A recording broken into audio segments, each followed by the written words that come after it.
Hey guys, welcome back to my channel. My name is Tesh. If you're new here, hi, welcome. I invite you to subscribe to my channel. I talk about skincare, lifestyle, the odd TV show, wellness. So if that's something you're interested in, please make sure you subscribe to my channel and like if you do enjoy this video. So in my last video, I actually did like a summary slash review about FemFresh, which is a feminine wash, and I thought it would be only right for me to actually talk about the different types of ways the vagina can smell and what they mean and what you should do about it, if it's something that you can fix yourself or if it's something that you need to see a doctor for. So I'm just gonna go through each of the ways, each of the different types of smell of the vagina, and then kind of talk a little bit about them. By all means, this is not a video to self-diagnose. You're not supposed to use this video as a diagnosis. Everything I say is literally just research. I'm not a doctor. So if you do find that you have any of like these symptoms, please seek proper professional help. Just putting a disclaimer out there. So firstly, as I mentioned in my last video, the vagina or your body has its own type of smell, a natural smell. It's not going to smell like flowers or oud or anything like that. Your body will have its own natural smell, and the pH of your body should be between 3.5 and 4.5, I believe it is.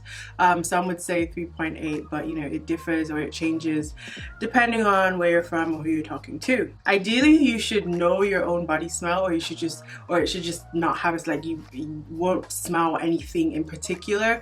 But if you do, there are different types of ways that the body can smell, and I'm just gonna go through all of the ways. I think there's about 6 or 7, and there will be a lot of information on the screen and in the description box, so make sure you do check it out. So the first one is acidic smell. It can also be like a tangy smell, and this happens when the good bacteria is more than the bad bacteria, or the good bacteria surpasses the growth of the bad bacteria. And this is actually very normal, but it shouldn't be detected by others, basically. And really, there isn't much to do about this. It does happen. It's very normal. You can probably take like probiotics or something to just balance everything out.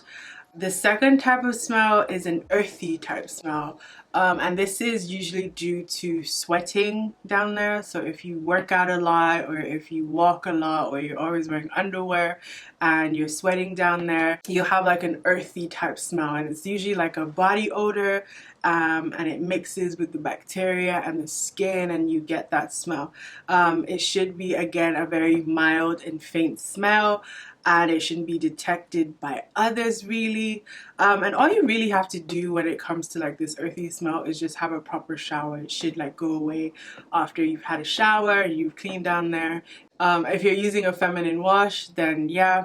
If you're using normal soap as well, it should work as well. So earthy smell, again, very normal and very easily fixed. So if you're someone who sweats a lot down there, if you're someone who just sweats a lot in general, it's actually quite advisable, or even during summer, to have a shower like twice a day. Wear cotton underwear. Silky fancy things are very nice, but when you wear them all the time, they can actually just make things worse for you. When you wear them all the time, it can get a bit complicated because they're not very breathable fabrics, and they can just hoard bacteria, and you know when you sweat and all that, just make matters worse. So wear cotton underwear, or go commando. I mean, it's not every day you need to wear underwear, is it?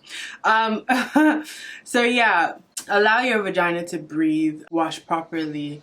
Just taking care of your vagina should sort things out. So the third type of smell is like a bleachy slash chemical type of smell, and this is when there's urine present. It could be there's urine in your underwear, or just maybe you didn't wipe properly or something. You usually get that smell, and it can like cause like a urine infection or something like that. You can also get that chemical bleachy smell during intercourse by using condoms that have like lube or chemicals in them as well.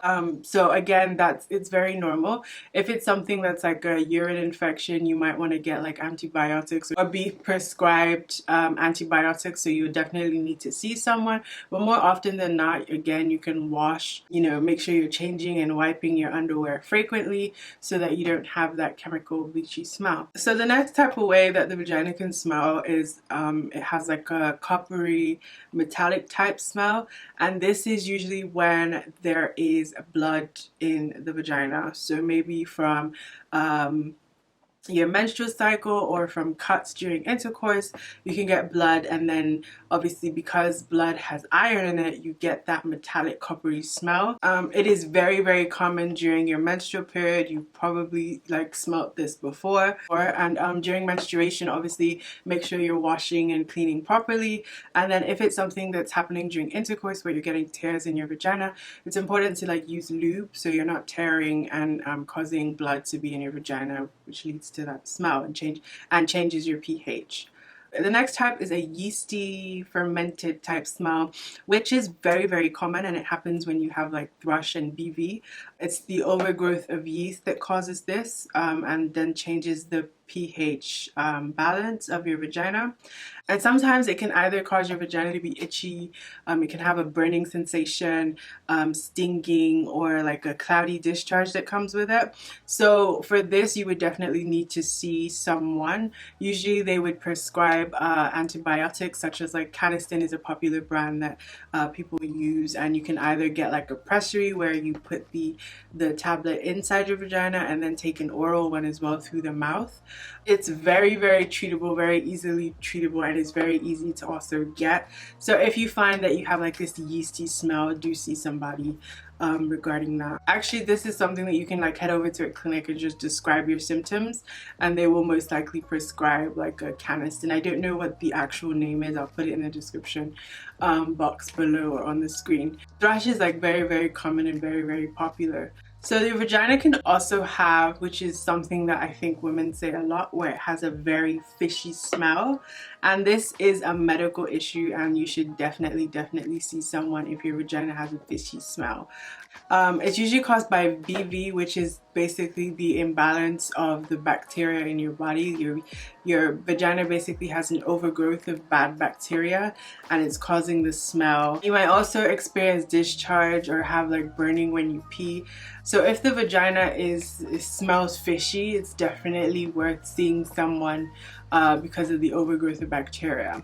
Semen can also cause this as well, this fishy smell, so it's worth talking to your partner or using protection to prevent it. So the last smell that the vagina can have that I want to talk about is a rotten smell. It smells like rotten food or something that's gone off, and this often happens because maybe there is a tampon left in there too long, or a tampon has actually been forgotten, or a cloth has been forgotten, or something's gotten stuck up there, and then the bacteria has grown a lot, and then it starts to smell. And this, you would definitely need to see someone as well so that they can remove it and then give the proper treatment. Now this might seem ridiculous, like who leaves a tampon up there, but it actually happens. There have been quite a few cases that I read about. Obviously I'm not a doctor, so I haven't had experience with that, but there are cases where tampon has been left up there and then it starts to smell really bad. So if that is the case, definitely see like a doctor or someone who can help with that. So those are the types of smell of the vagina and what they mean and how you can treat them. I hope this video has been helpful. Or if you have any questions, do leave them down below and I'll try and answer any if I can.